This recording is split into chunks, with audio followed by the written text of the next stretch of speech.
You hatch with your heart already racing, not because something went wrong, not because there's a defect in your body, because this is the only way your body knows how to exist. Your heart beats 250 times per minute at rest. You haven't even opened your eyes yet. You weigh 2 grams, less than a dime. You fit entirely inside the hollow of a teaspoon. The nest you're lying in is made of spider silk and moss, elastic enough to expand as you grow, small enough to fit in a thimble. Your clutchmate is beside you. It hasn't moved in 2 days. You don't know that. You don't know anything yet, but the problem has already started. It started the second you cracked out of the shell, and it won't stop until the day you die. The problem is this: you are a thermal engine built at the absolute physical limit of what's possible, and machines at the limit of what's possible have no margin for error. Let's talk about the engine. Your heart, when you're flying, beats 1,200 times per minute. That's 20 beats per second. A human heart at rest beats once per second. Elite athletes at maximum effort reach 3. Yours,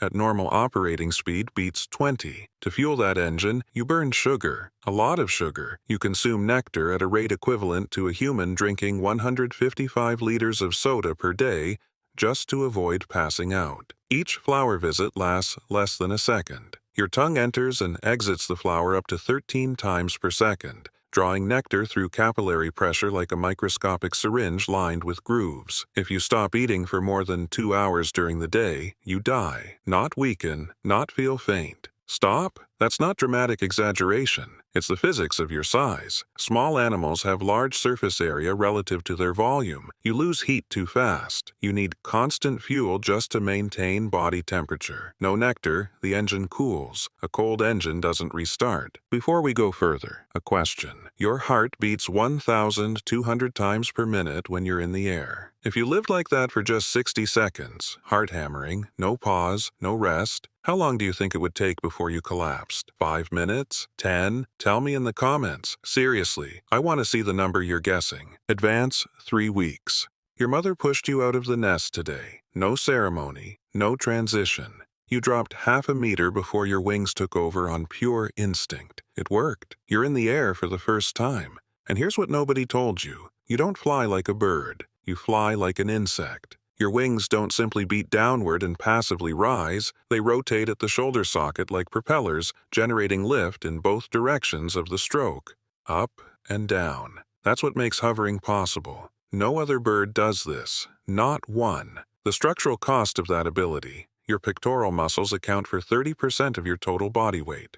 Imagine carrying a backpack equal to 1/3 of your weight, fused to your chest, everywhere, forever, unable to take it off. That's what you carry to generate the flight that keeps you alive. You spot a red flower 6 meters away. You approach, you hover, you extract. First solo meal. You solved the equation. The problem is you'll have to solve that equation 1,500 more times today. Skip ahead. You're 2 months old. You've mapped a territory, not large, about 2,000 square meters of garden and open brush, but it's yours. You know every flower by position, by nectar production schedule, by average yield per visit. You defend that territory with an aggression that doesn't match your size. You chase out bees, chase out moths, chase out hummingbirds twice your size, not out of bravery, out of pure necessity. Every intruder that feeds in your territory is energy you won't have at 3 in the afternoon when the tank is running low. But today, there's a new variable. A large dragonfly, 8-centimeter wingspan, cruising speed of 50 kilometers per hour, compound eyes covering 300 degrees of vision, has identified you as a potential target. It's on an intercept course. You detect the movement. You accelerate. What happens in the next 8 seconds is applied physics in raw form. You change direction 3 times.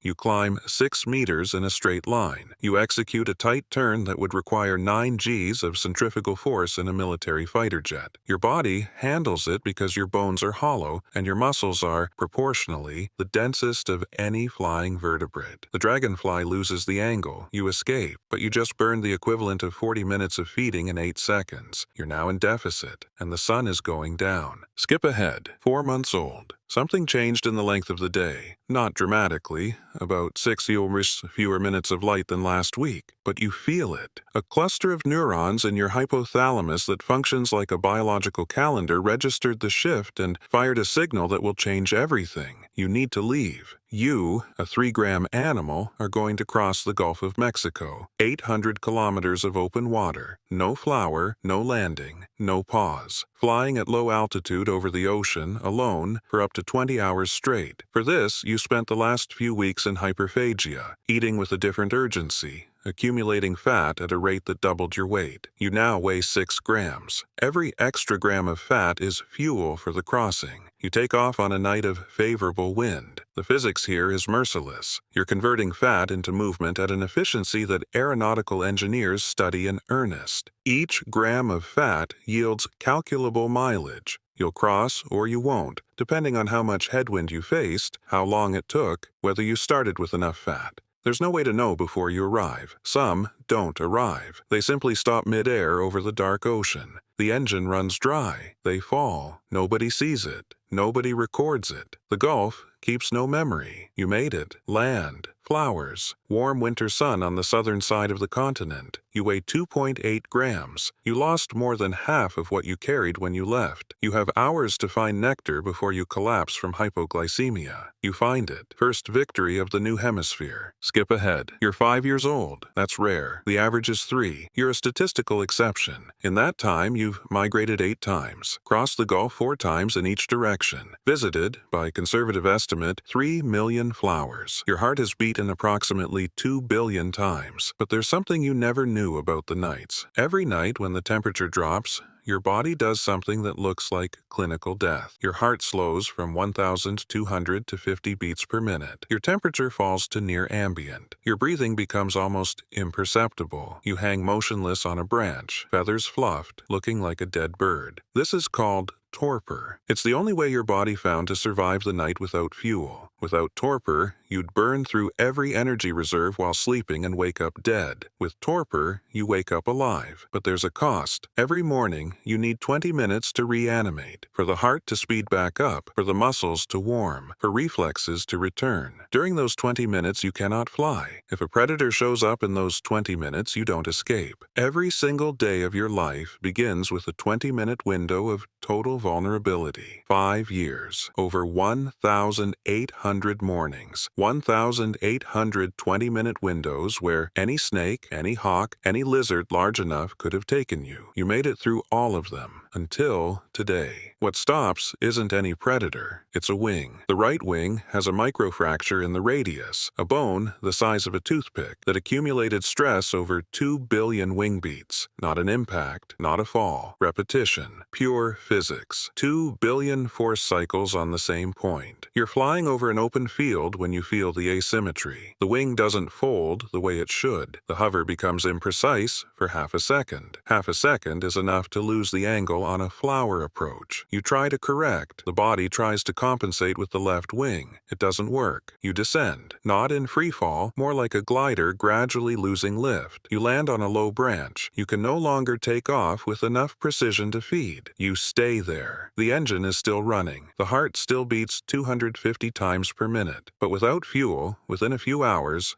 the temperature will drop, blood sugar will follow, and torpor will come earlier than usual. And this time it won't end in the morning. Somewhere in that same garden, in a nest made of spider silk and elastic moss, 2 eggs are warming. One of them will hatch tomorrow. The chick will emerge with its heart beating 250 times per minute. It will weigh 2 grams. It will fit in a teaspoon, and the problem will have already begun. There are more than 360 species of hummingbirds in the world, all confined to the American continent. The smallest, Cuba's Mellisuga helenae, weighs 1.6 grams and has a heart proportionally larger than any other known vertebrate. The dive speed of the Calypti during courtship displays reaches 385 body lengths per second, proportionally faster than a fighter jet in a dive. You spent 5 years operating at the physical limit of what biological matter can sustain. Most never get anywhere close. Life as a hummingbird is relentless, but there's an animal out there whose entire existence is built to destroy another from the inside, without hurry,